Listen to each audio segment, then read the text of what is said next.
Welcome to the Human Capital Innovations Podcast, your go-to source for personal, professional, and organizational growth and development.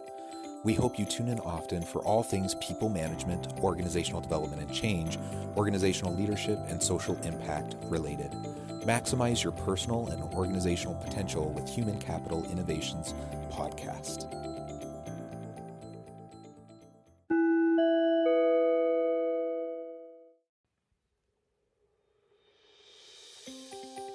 Welcome to the Human Capital Innovations Podcast.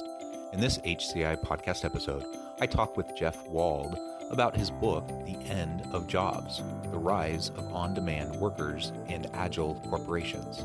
And we discuss the pros and cons to a future where companies and employers are relying more heavily on technology.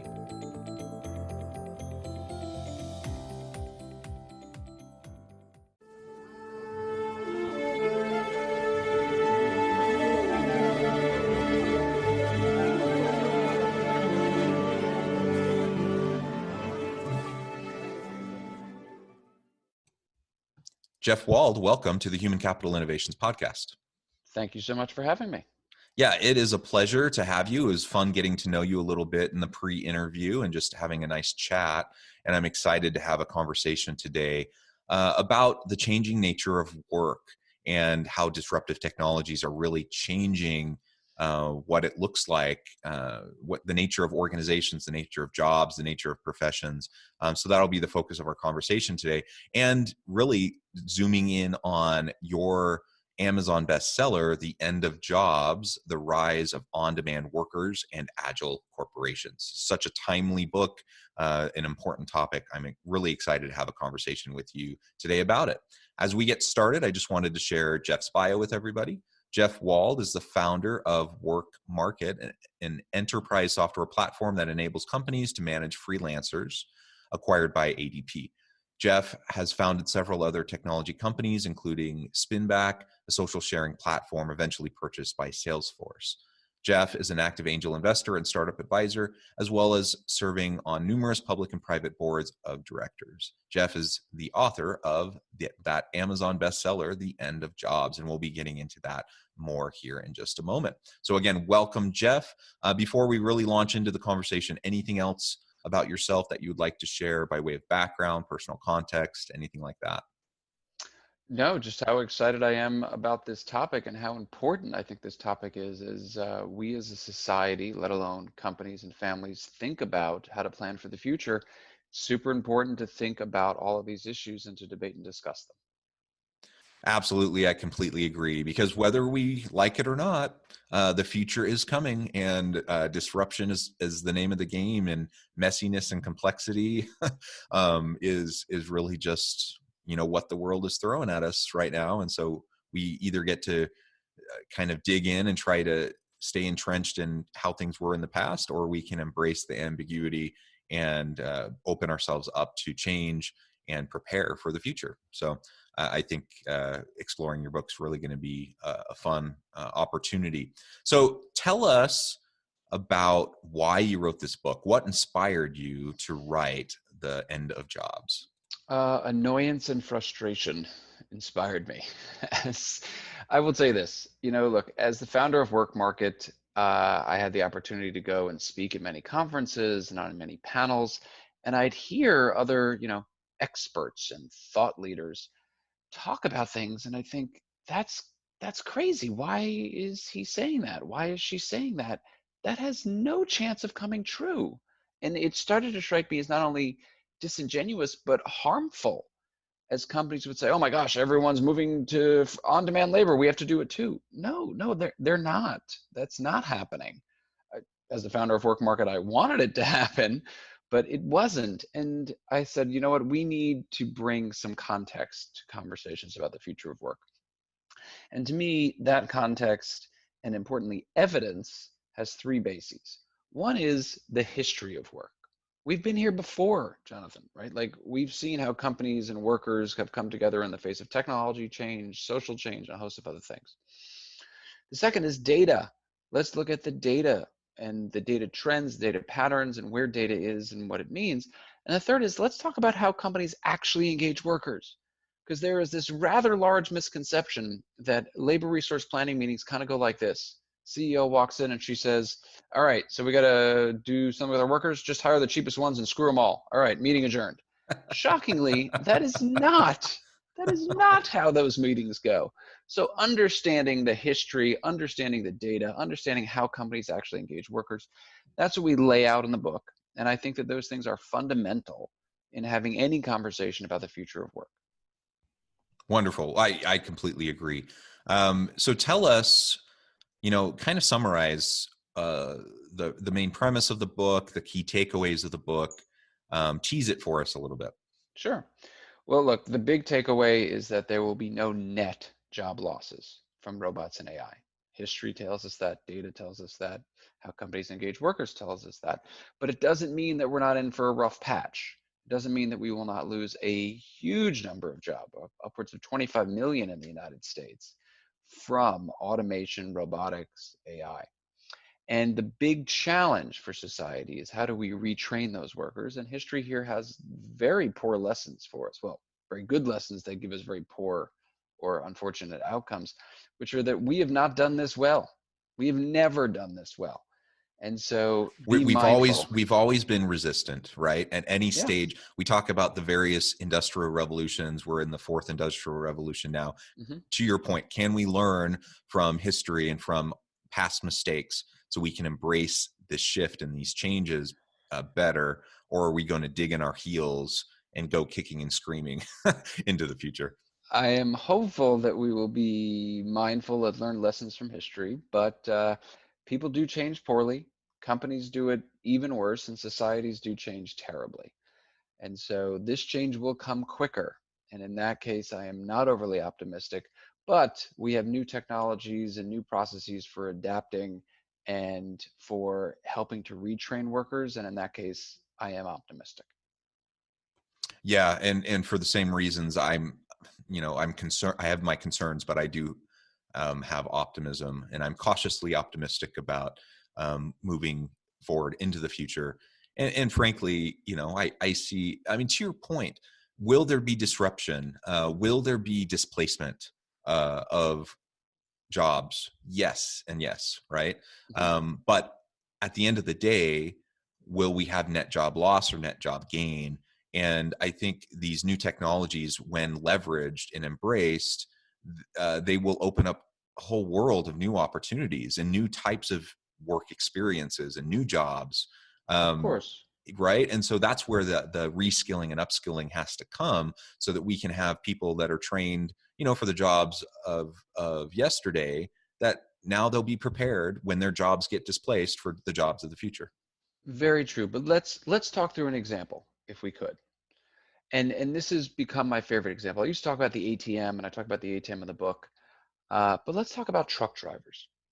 Now, Jonathan, if I were to ask you, that's right, you didn't realize I'm gonna flip it on you right now. I'm gonna ask you some questions. If I were to ask you, of the three, they're knowing that there are 3.3 million people employed as truck drivers in the United States. How many people do you think will be employed as truck drivers in the United States in 10 years? Yeah, with self-driving vehicles, there has to be a shift there. But I guess the question is, and I don't know the answer to that, but the question is, will they be traditional truck drivers in the way they've been truck drivers in the past, or will now they be, do we still need people to be involved with the transportation of goods? And the answer is yes, absolutely. Absolutely. You know what? Shocking nobody. Incredibly thoughtful answer to that question, as opposed to the normal, which is, oh, probably none, or I don't know, maybe just like a million. And here's the answer that I think about. I think about the fact that there'll probably be about 3.5 million truck drivers in the United States in 10 years. And here's why. The idea that autonomous vehicles are coming is an idea that we've had for 10 years. The idea of getting them road ready, that last 10%, we've been 10% away for 10 years. We may never have autonomous vehicles. That's actually a reality. I think it's a very low probability, but it is a possibility.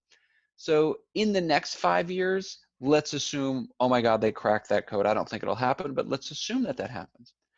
When that code gets cracked and the vehicles are road ready, it doesn't mean the road itself is ready.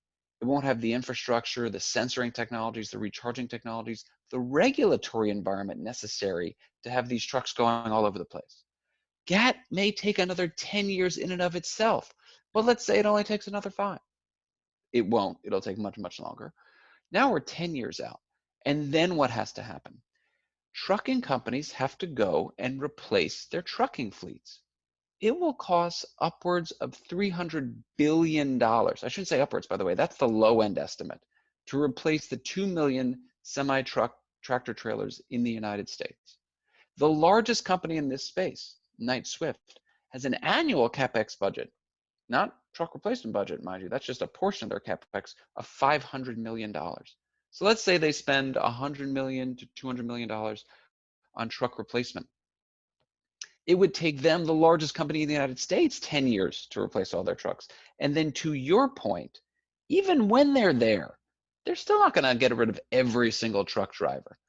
And so when we look at the data, when we look at how companies actually engage workers or deploy capital, you see a picture that says for the next 20 years, we're not expecting that many job losses in trucking. The real story for truck drivers in the United States is that there's a shortage of them today. And one of the reasons there's a shortage, I would bet, is that people say, oh, truck drivers, their job's going. I don't want to go into that field. No, it's not going. This is a good, decent paying job for for any person that wants to go and take this line of work. And we should be encouraging people to move into those types of jobs. It is just one example that illustrates the complexity of the situation and the general misconception a lot of people have about how robots and AI are going to take jobs and how it's actually going to play out. Yeah. So what I hear you saying is that the sky isn't falling, right? When it comes to disruptive technologies, AI, machine learning, and how that's going to kind of cause some shift and there will be some upheaval and there will be challenges associated with embracing these new technologies. But it will likely come faster than we experienced in previous iterations of the Industrial Revolution. But it's not, the sky isn't falling, and it's not, those are often are scare tactics, right? And Yeah. whether they're well intentioned or whatever the reason, we can be more thoughtful and more nuanced about how we approach the realities that this shift will be facing, putting on organizations.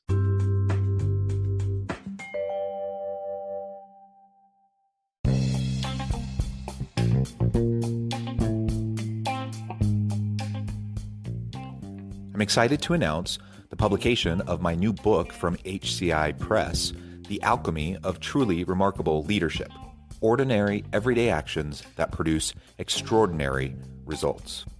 Consider how the nature of work has shifted over the past 50 years. With increased globalization, rapid technological advancement, and the shift in economic composition, the average job of today looks very different than the average job of 50 years ago. What will the jobs and organizations of tomorrow look like? Moreover, what does this all mean for organizational leaders? What are the core competencies and capabilities of organizations and their leadership that are prepared for continued disruption and geopolitical and socioeconomic shifts? Regardless of what the future holds, increasingly, leaders need to be socially minded, data-driven, decisive, champions of talent, and disruptors of the traditional notions of leadership, teams, organizations, and work. The Alchemy of Truly Remarkable Leadership will help you to explore your own leadership competencies and capabilities and consider ways to apply and implement them into your workplace and personal life.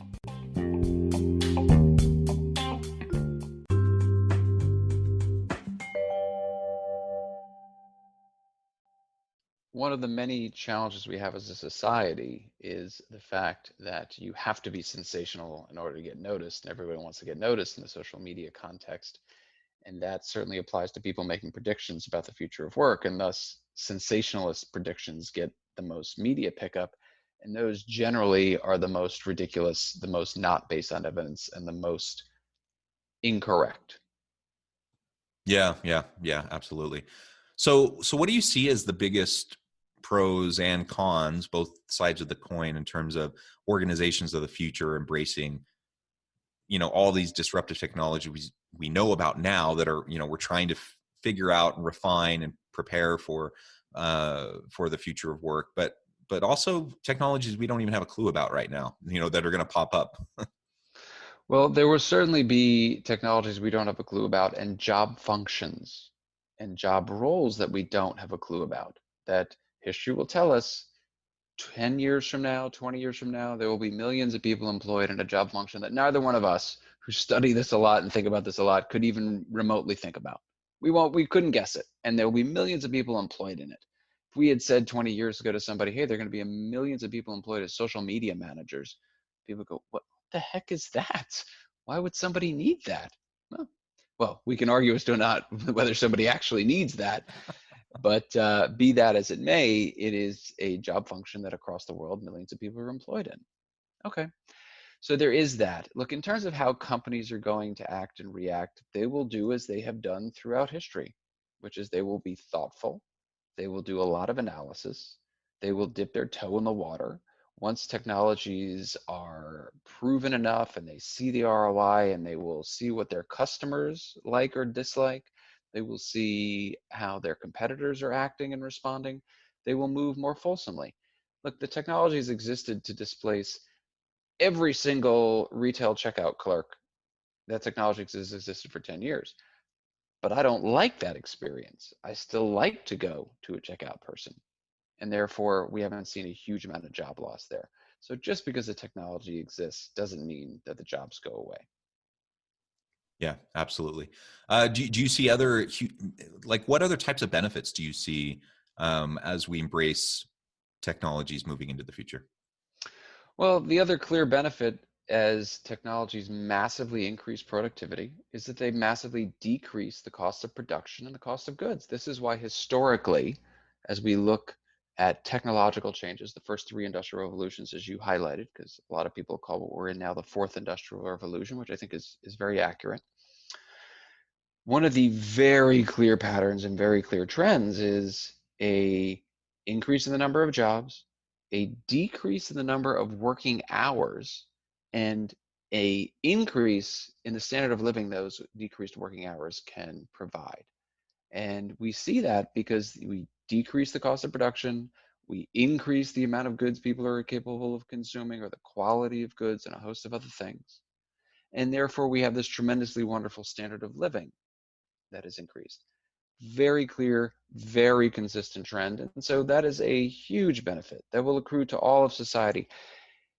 It doesn't mean that all members of society benefit from it, right? There are people that get left behind, and we have this incredibly important responsibility to look after those people, to provide them with the support necessary to do the retraining, to get into the industries and the jobs that are growing. And if we don't do it, and again, we have done a poor job of this as a society throughout history, as societies throughout history, we don't do this and we don't support these people to our peril. It will make this transition all the more difficult, and it will be a difficult transition. Yeah, I think that's well said. And yeah, I'm not sure what the answer is to that. The issue with the haves and the have-nots, and the systemic inequities that we see present in many of our systems today. Will we be able to close the gap? Will they be exacerbated by these continued shifts? Like you said, history doesn't always paint a great picture on how we handled that in the past. I hope we can do a better job this time. I truly hope that. I am with you. I am with you on that hope. Yeah, absolutely. Well, so wonderful. I'm excited to have an opportunity to check out your book in more detail because everything you're saying resonates with me so much. And before we close, I'll ask you to share with listeners how they can get in contact with you, how they can find out about your book, how they can get a copy of your book. But before we go there, I did want to talk for just a few minutes about the Future of Work Prize. Can you tell us a little bit about that? Why you decided to launch it? Sure. Well, the reason I decided to launch it was because writing a book is really hard. And it took me 7 years to write this thing. And as I was coming in a year before I had finished, obviously I didn't know it was a year before I finished yet, I thought, you know what, I'm not coming up with enough pages, and I do not like to repeat. I'm not a repeater. Don't like to repeat. So you had to say that 3 times. And so I came up with the idea of asking a lot of the people that I interviewed for the book, a lot of people that I got the chance to know through Work Market, to give me their thoughts on what the world of work looks like in 2040. I mean, it occurred to me, Jonathan, that I was so fortunate to be able to interview these people, to get to know these people, and these are the men and women that are actually shaping the future of work. They're the leaders of some of the largest staffing firms. They're the leaders of the largest unions, the heads of HR and executives at some of the largest companies. These are the people that are really transforming their organizations to deal with all the changes we're talking about. So what do they think? What do they think the world looks like in 2040? And I was able to convince enough of them to do it. They wrote these beautiful pieces that we included into the book, 20 pieces. And I was thinking as I was coming up with this idea, you know what? I'm an advisor to the X Prize. I'm a huge fan of the X Prize. Why don't I create my own little X Prize? So I personally put up a $10 million prize, which is the X Prize amount, for whichever of the authors are the most correct in their prediction. Now, that means we got to wait until 2040 to find out who is the most correct. So this will be the one area in my life I root for inflation. But it is so fascinating, and I am so honored and so impressed with everything that these people wrote. And it makes for just a much better book and a much better read than just here's Jeff Wald's thoughts based on history, based on data, based on how companies engage workers. That's one point of view, but here are 20 other points of view that are equally, if not better, informed. And it was a great part of the book, easily my favorite part of the book, mostly because I didn't have to write it. Well, good. Tapping into the expertise of others is an ingenious way to go about writing a compelling book. So good job. And like you said, while there's challenges in coordinating that, ultimately it enriches the read. It enriches the experience of the reader, and leveraging that expertise of all those other people that also are doing a lot of work in this area. So that's excellent. So Jeff, as we wrap up today, I just wanted to give you a chance to share with listeners how they can get connected with you, find out more about what you're up to, what you're doing on an ongoing basis, find your book, all of that kind of stuff. And then give us the last word on the topic. Sure. Well, I appreciate it. The one place in the world that I go by Jeffrey and not Jeff is on Twitter, because I couldn't get at Jeff Wald. So at Jeffrey Wald on Twitter. LinkedIn, though, is the place that I post the most and interact with people the most. You can always reach out on LinkedIn. And the book, as you mentioned, we were fortunate to become an Amazon bestseller, hit #1 in all of Amazon's HR categories. Amazon is still the best place to get the book, although as bookstores open, I'm very excited to walk into my first bookstore and see the book on the shelves. So I'm looking forward to that. And then the last word on the topic is one of caution, to be wary to your listeners of anytime they hear predictions in the future of work. Be wary. I'm not saying that my approach is correct. I'm just saying that it gives a higher probability that predictions of the future of work that are not based on history, that are not based on data, that are not based on how companies engage workers, just be wary of those predictions and take them with a grain of salt. Yeah, because that's just looking into a crystal ball, right? We have to have reasons for looking at trends and how they lead into predictions. So I think your approach is the right one. As an academic, who also does work in the consulting world and in this space, I'm all for the data. I'm a data wonk, so I love that caution. And I really appreciate the opportunity, Jeff, to talk with you today, to learn more about your book and your approach. And I really encourage listeners to reach out, get connected on LinkedIn, check out the book, support Jeff and his work. And as always, I hope everyone can stay healthy and safe, that you can find meaning and purpose at work each and every day. And I hope you all have a great week.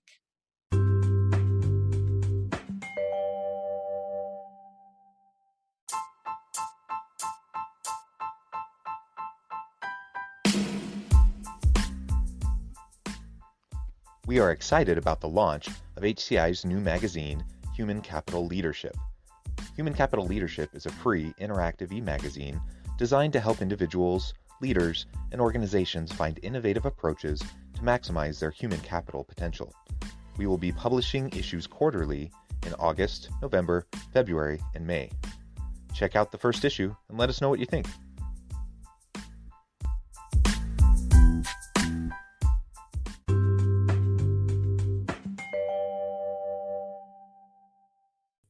Thanks again for joining us for this episode of the Human Capital Innovations Podcast.